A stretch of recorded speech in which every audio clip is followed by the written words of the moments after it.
Bad Boys, Ride or Die. This is a spoiler review. I have a non-spoiler review up on soundofbettermyhead.com if you want to check that out instead of this or before this, whatever. That's cool. I ended up giving this movie a 2 out of 5. It was just there. Like, I'm watching it, I'm like, all right, I'm entertained enough. Like, nothing's really gripping me, but I'm entertained enough. And then it's like, just kind of felt like I'm gonna forget like 90% of this movie within the next couple of weeks. Just very forgettable. Just just the plot was basic, which is fine. You could do a lot with a basic plot, but just they didn't do anything that give it any kind of oomph. And like the character interactions are fine. Like obviously we've seen these two characters together for a while and bouncing off each other for a while, but it's like nothing really that new to the relationship. And like I think all the side characters are just kind of there. Like the family is just there. Like I don't. I've probably seen like each movie in this franchise once. I barely remember the family. Like not much stands out to me. I didn't realize that the actress playing Martin Lawrence's character's wife was replaced with another actress. Like I just like, all right, I guess that's the same girl from the last movie. I don't remember barely anything. And then they introduced a couple other new characters, like their chief's like daughter and granddaughter. I'm like, oh, I think these were in a previous movie, but they're brand new characters. I'm like, I don't remember any of this shit. The gist of the plot was that their chief was being framed for a bunch of stuff with these cartels, and after he died the last movie, he's being framed for something. So of course our lead characters decide to clear his name, and then they get dragged into it, and so they got to clear his name and also eventually clear their own name. Which is it's a pretty simple plot, but if you do it right, it could be pretty fun. And it was just okay. Like I don't know, just like it's like okay, the chief gets thrown under the bus. They want to defend him. The bad guys accidentally trigger a failsafe where a message gets sent to them, and they find out like he was probably murdered, and they give him a hint who to go talk to. They figure it out, which is great. And then for some reason they get really dumb. Like the guys basically tell him, he's like looking like the clue's over here. This is what you're looking for, and like they're not reading. Like the matter of fact, they never even pick up on it. Like their partners eventually realized there was this QR code hidden somewhere. Like the partners didn't show up, the movie would have been basically over because they never found this clue because the guy that they were talking to was killed, and they were too dumb to realize that he's looking off to the side. Like, hey, the clue is over here. Wink, wink. The clue is over here, and they're just pulled a gun on him. There's also a lot of casual gun waving. Like Will Smith does it, or Mike Lowrey does it. Pulls a gun on his own partner. Talking shit. Like you're pointing a lot of loaded guns at like people's faces, which cops should kind of sort of know is a bad idea, but I guess it's no big deal. Anyways, they get this clue finally, and it's just like this kind of moves too quickly. Like almost immediately, like it's a new video. Tells them where everything they need is. They just gotta like pull some files. Which I was like, okay, this should be interesting. They got to pull these files. There's got to be more to it, but there's not. Like the second team basically goes. They're kind of like wannabe Fast and Furious side team goes and like finds the clues for them, and then they decide to bring back the son, Will Smith's character, Mike Lowrey's son from the first film or the second film, I should say, third film, the last film. They bring him over for whatever reason. They think he needs to be involved in the plot. It's basically what the writers said, and that turns into this whole side plot where they look like fugitives as well, and they got to get back to these files. It's just kind of convoluted because they said basically it's shockingly straightforward. Chief's like, hey, I'm dead. Talk to this guy. Talk to the guy. Here's a clue. Here's a clue. Get these files. And it said it's kind of more convoluted than that it should be for like that simple of like a quest. And then you got.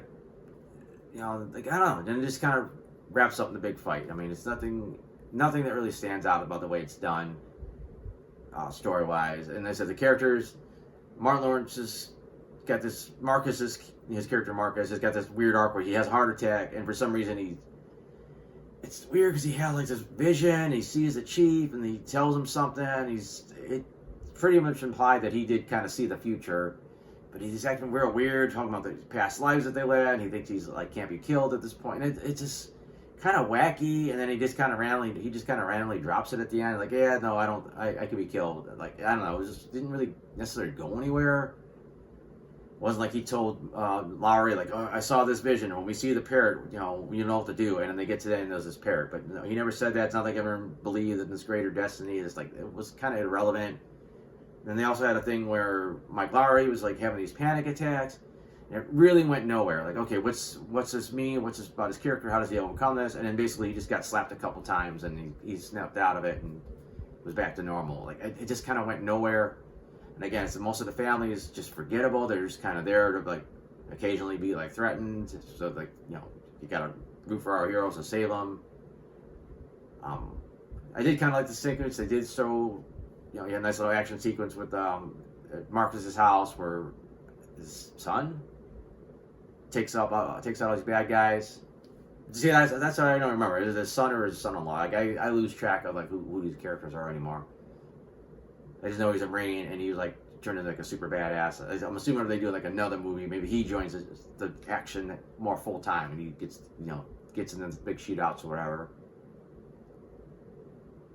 And like the bad guys are just forgettable. Like, yeah, they're like, he's like super evil and he's willing to kill whoever, but he's just not very memorable. He's just like whatever. Like, you don't care about his motivation. You don't care what he's trying to do. Like, I don't even know why they needed to frame the chief. Like, it seemed like with him dead, nobody was left investigating him, and you don't have to worry about it. They picked the wrong guy to smear because then it backfired and they got found out, and then he gets killed in the end.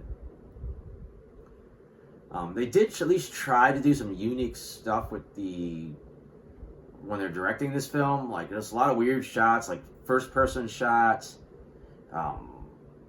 Like, there's a part, it's like somebody looks at a watch, and then the camera's like shooting up through the watch. It's supposed to be looking up through the watch back at the person.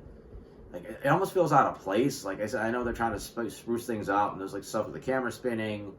There's weird shots, like a lot of shots. They almost like, if this was like an animated like feature, I think it would be like a pretty cool shot. But it looks silly in real life. Like, there's a part where Marcus's face is like pushed right up against this glass with some hot dog, and it's said you can see like a funny character doing it, like a cartoon.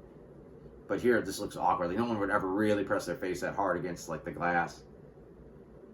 And just like the shot where like the jelly beans are coming down and like the whatever liquid was coming down, he was trying to lick. It just looked silly. And I said, like, yeah, it looked like great if it was animated, but it just looks funky in live action.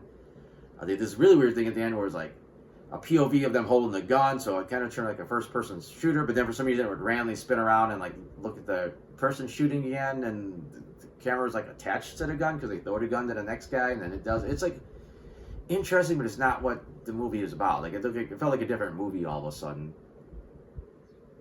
And like just randoms, like the one other cop shows up late in the film, and like her boyfriend turns out to be a bad guy. She decides not to kill him, or not to shoot him. She ends up kicking him, and he lands in this alligator pit. But like, it doesn't say, she shouldn't have known that there was alligators down there like that could kill this guy. Like because our characters didn't know until they got there that there was presumably still alligators there, and then they found out, yeah, there's like a big albino alligator there. But like, she shouldn't have known anything about this. Like, she just got there. Unless she like was an expert. Like, oh yeah, I know all about this park, and there's an alligator probably still down there. Like, it was just kind of weird. Like, it's not like she was kicking him to his death. Otherwise, he would have fallen in the water. So it was kind of like a little bit of a logical jump. But whatever. The movie's just, like I said, the action was fine overall. There's a lot of shooting and some cool shots and whatever, and some decent fighting. But like, nothing super memorable. The humor was so-so. Like, sometimes it didn't land, sometimes it did make me laugh. Like, as I do the interplay between Lowry and Marcus.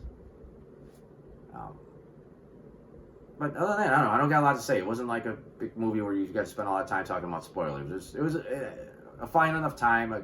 I wasn't like particularly bored. I'm like, all right, I'm kind of into this, but it's just not really hooking me. And it's like, then it was over. I'm like, all right, I guess that was fine. Like I said, I got the spoiler-free version of this review up. I have other movie reviews, TV reviews. I got some comic strips. That's all at soundedbetterinmyhead.com. So if you want to check any of that out, that's awesome. Other than that, thanks for watching.